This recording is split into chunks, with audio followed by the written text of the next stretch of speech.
Hola a todos y a todas. En primer lugar, para los que no me conozcáis, me presento. Soy Elisa Medina, asistente tanto en nido como en comunidad infantil. Y hoy en este vídeo vengo a explicaros un poquito y a contaros un poquito sobre un tema que tenemos en nuestro día a día y que considero muy importante, ya que repercute mucho en los primeros años de vida de nuestros niños y niñas. Además, podemos observar que lo llevamos a cabo tanto en las casas como en la escuela. Vengo a hablaros sobre la alimentación infantil. Para ello os voy a compartir un PowerPoint donde os voy a dar información y una serie de consejos que podéis ir aplicando también en casa. Hola a todos. Y como he dicho, vamos a hablar sobre la alimentación saludable en la infancia. En primer lugar, he preparado un pequeño esquema sobre los contenidos que vamos a tratar en la sección de hoy. En primer lugar, tenemos una pequeña introducción sobre la alimentación. Tenemos un decálogo sobre una alimentación saludable. Vamos a hablar también de la pirámide de la alimentación. También vamos a seguir hablando sobre la seguridad e higiene en la preparación de los alimentos. Vamos a hablar de un tema muy importante como son las alergias y las intolerancias. Y también vamos a hablar y vamos a concluir la sección con un método muy conocido como es el Baby Led Weaning.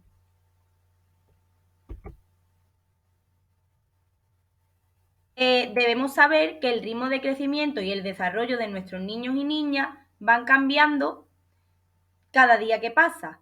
Esto explica que sus necesidades de energía y nutrientes son distintas dependiendo de su edad, del sexo o de la actividad física que realicen.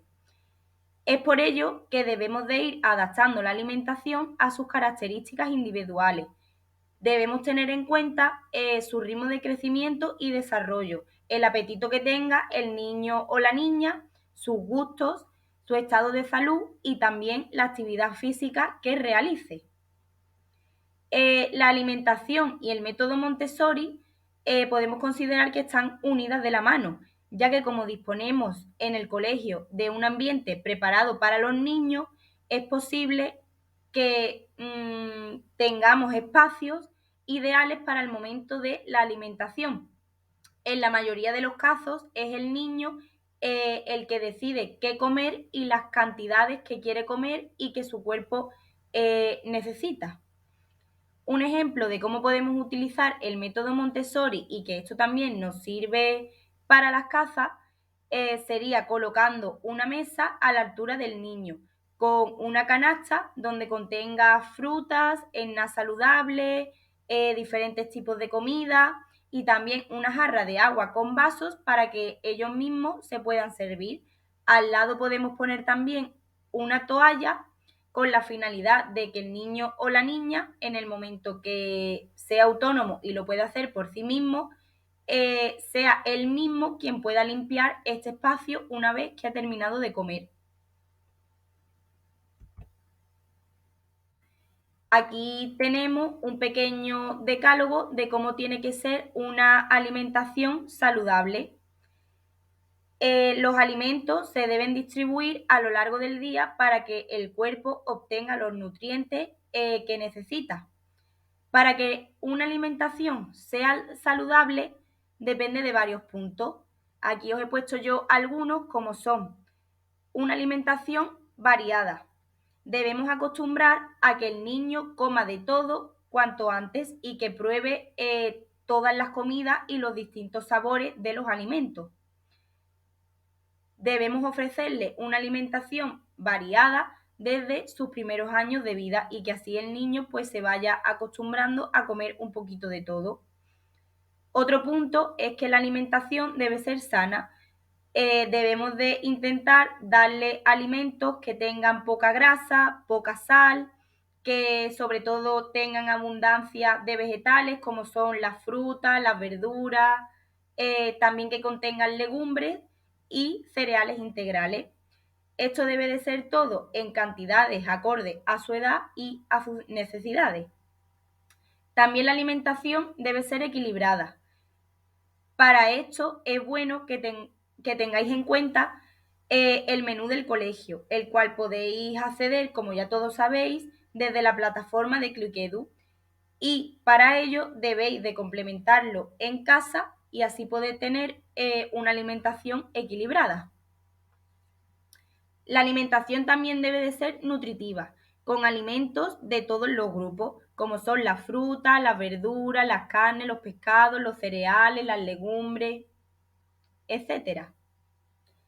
Tengo que decir que está en vuestras manos evitar que vuestros niños y niñas consuman alimentos llenos de calorías vacías, como son los dulces, la charcutería, las patatas fritas en bolsa, etcétera.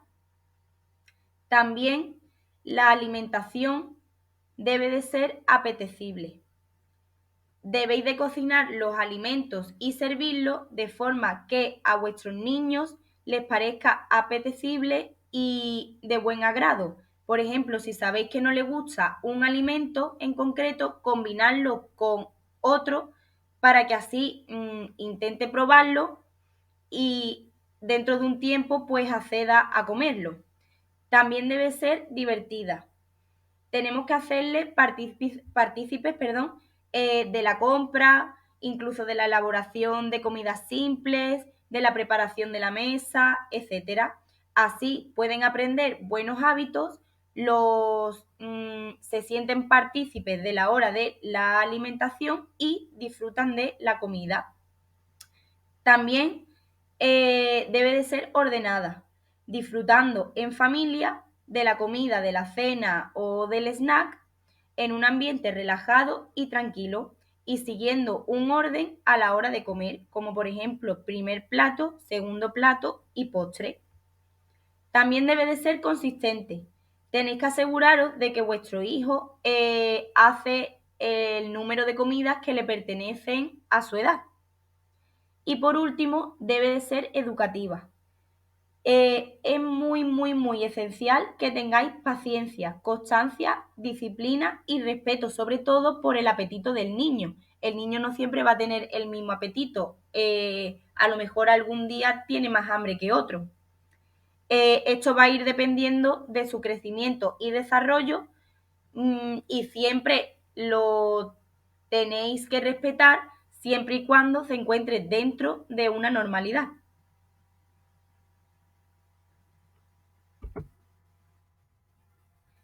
A continuación, podéis ver la pirámide de la alimentación. Yo la he dividido por niveles y cada nivel corresponde a un color. En primer lugar, que lo tenemos abajo del todo, están los hidratos de carbono, donde podemos ver la pasta, el pan, las legumbres, el arroz. Todos estos alimentos son muy fáciles de encontrar en cualquier tienda y que no deben de faltar en ninguna dieta. Luego, en el segundo nivel, podemos ver las frutas y verduras. Como consejo, deberíamos de comer una ración de verdura y 1,5 de fruta al día, en cada comida para llegar al mínimo de 5 raciones al día. Pero eso depende, como hemos hablado antes, del niño, de la edad y de diversos factores. En el tercer nivel están los lácteos y el pescado. Estos deben de ser habituales en una dieta equilibrada. Los lácteos que más se recomiendan son los semidesnatados. Debemos consumirlo unas 2 o 3 veces por semana. Y también las proteínas que encontramos en el pescado y las legumbres o los huevos, que debemos de tomarlo entre 1 y 3 veces al día de una forma alternada. En el cuarto nivel, que es el moradito de aquí, podemos ver la carne. Comer carne roja, embutido y otras carnes procesadas tiene que ser de una forma moderada y teniendo en cuenta las cantidades. Y ya por último tenemos los azúcares, las grasas y la sal, que el consumo de estos alimentos debe de ser muy opcional u ocasional, porque todos sabemos el exceso que tiene, tanto en grasas como en azúcares, y que esto puede ser perjudicial para la salud de los niños y niñas, sobre todo en los primeros años de vida. Estos son los menos habituales y hay que moderar su consumo, incluso si podemos evitarlos, pues mucho mejor.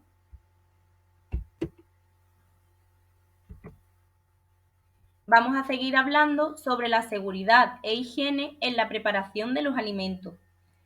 Los niños y niñas son un grupo de población especialmente sensible porque su sistema inmunitario todavía no está lo suficiente preparado o es más inmaduro que el nuestro, el de los adultos.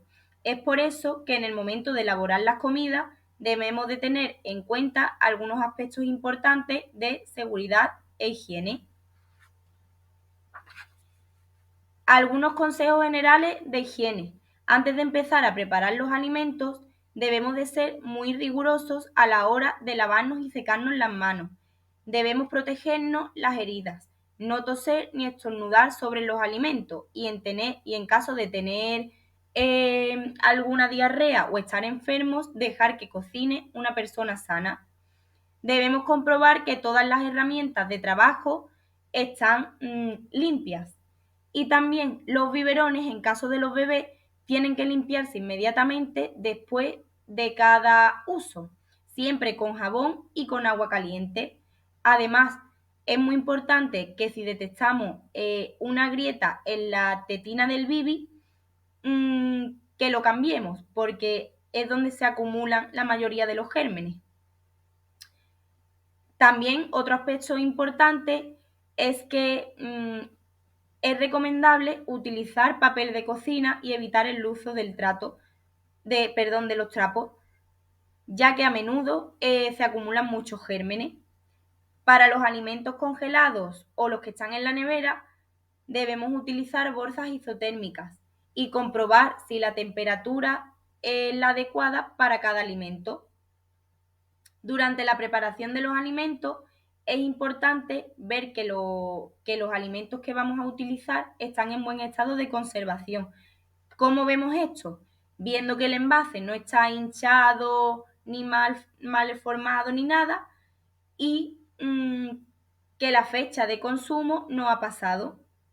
Los alimentos que cocemos o recalentamos tenemos que asegurarnos de que la temperatura sea de unos 70 grados, viendo que hierven o que humean, ya que así podemos destruir la mayoría de los gérmenes. Y por último, en el caso de que tengamos ensaladas, frutas, etcétera, debemos de limpiarlas con abundante agua fría o pelarlas. Y por último, al finalizar, es muy importante que los alimentos preparados sean consumidos antes de las 2 horas. En el caso de que no sea así, debemos de guardarlos en la nevera o en el congelador, ya que pasadas las 2 horas se empiezan a reproducir una cantidad de gérmenes y bacterias a los que a los que puede afectar a los niños. También a la hora de conservar los alimentos debemos de evitar las contaminaciones cruzadas, como por ejemplo poner productos que ya hemos cocinado anteriormente con productos crudos o alimentos preparados con fruta o verdura sin limpiar. Y por último, es muy importante que recordemos que nuestros niños están siempre en contacto con todo tipo de objetos y con el suelo, por lo que hay que hacer que se laven las manos muy bien antes de comer. Y por último, en esta diapositiva tenemos los alimentos de riesgo, que algunos de estos pueden ser la carne, el pescado, el marisco, el huevo poco hecho, la leche cruda, ya que pueden tener bacterias como la salmonela o la listeria.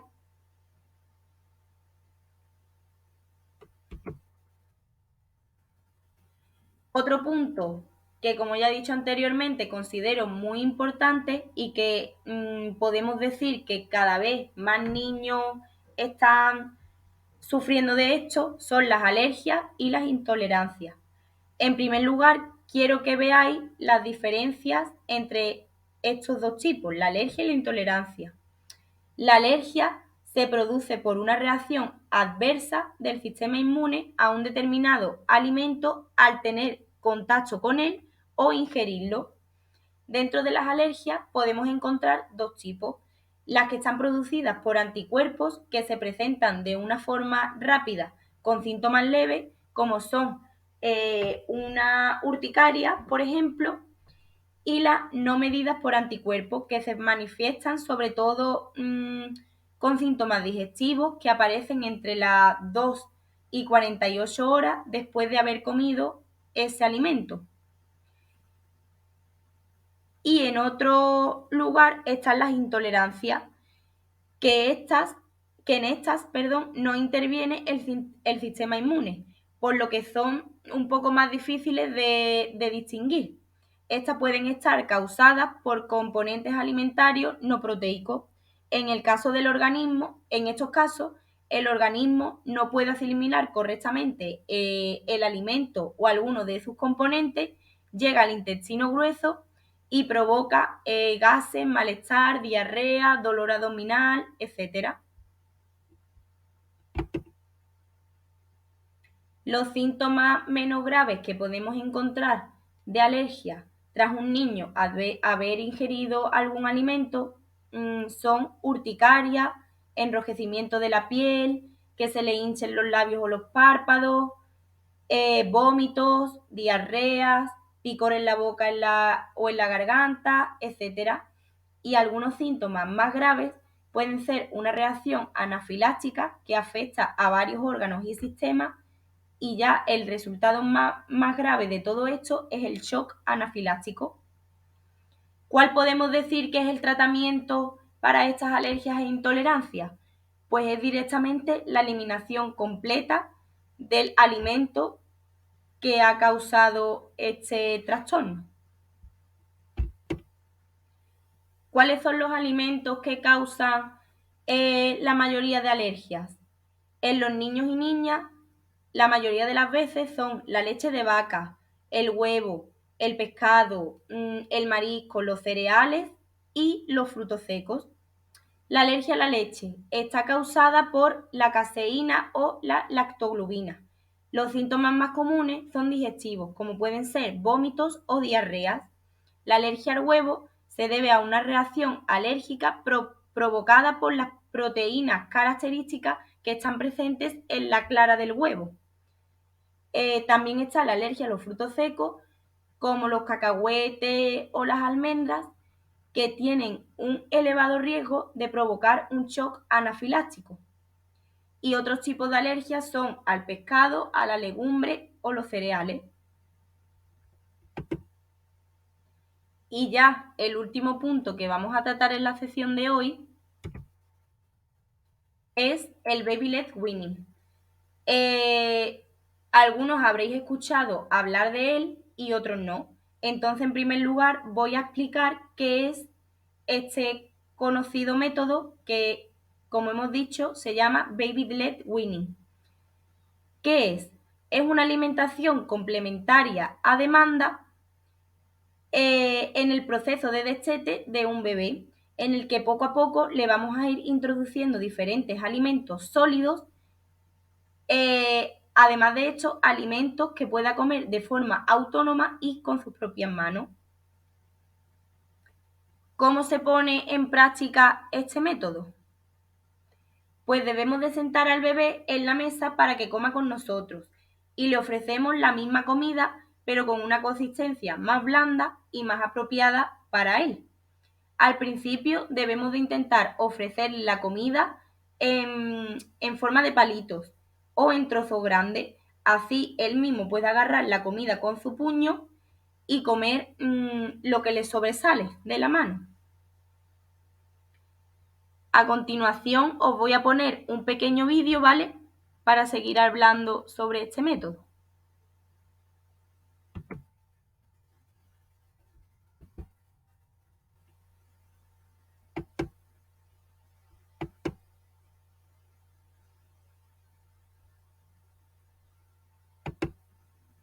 Parece que no nos deja verlo. Entonces, Puedo poner el enlace abajo del vídeo y vosotros cuando tengáis tiempo pues lo miráis en casa.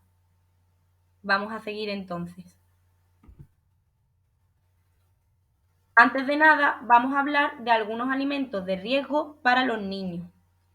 Estos pueden ser la carne, por estar demasiado dura, el pescado, el marisco, el huevo poco hecho o la leche cruda.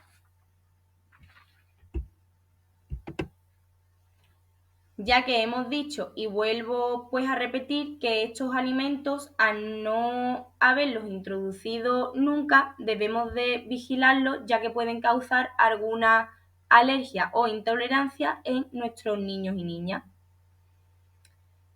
Seguimos con este método. Podemos optar también por un baby led weaning mixto. ¿Qué quiere decir esto? Debemos de dejar al bebé que experimente por sí mismo con los alimentos que le ofrecemos, a la vez que le damos también purés o cremas para que se siga alimentando, porque al principio el niño lo que va a hacer es experimentar, jugar y descubrir los alimentos y no comer, pero no debemos preocuparnos por eso. Y por último, debemos de saber que una vez que iniciamos este proceso, la leche materna sigue siendo a demanda. Cuando el niño pues veamos que necesita leche o que quiere y demás, pues se la ofrecemos igualmente. ¿Cuándo podemos ofrecerlo?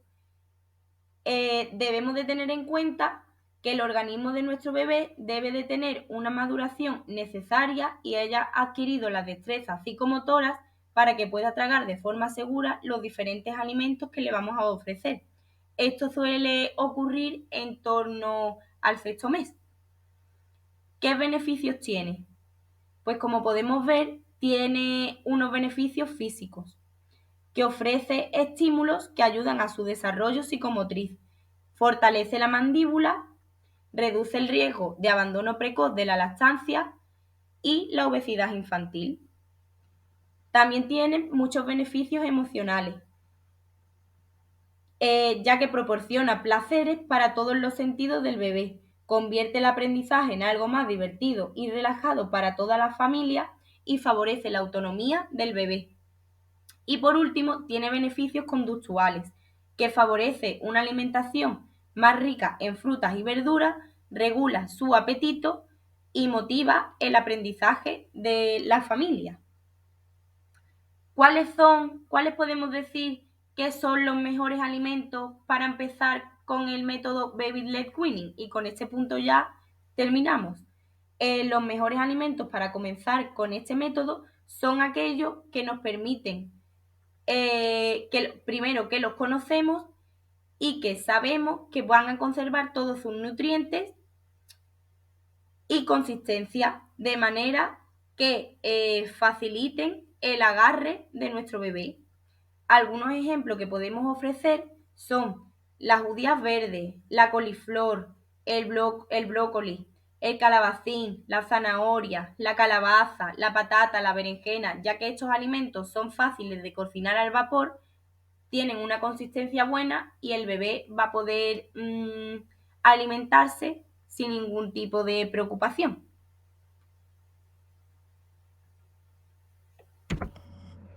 Bueno, y hasta aquí hemos llegado con mi vídeo. Espero que el tema os haya resultado muy interesante y que lo pongáis en práctica la mayoría de las cosas que hemos hablado y que sobre todo os haya servido de ayuda por si teníais alguna duda, algo os inquietaba, etc. Nos vemos en el próximo vídeo y muchas gracias.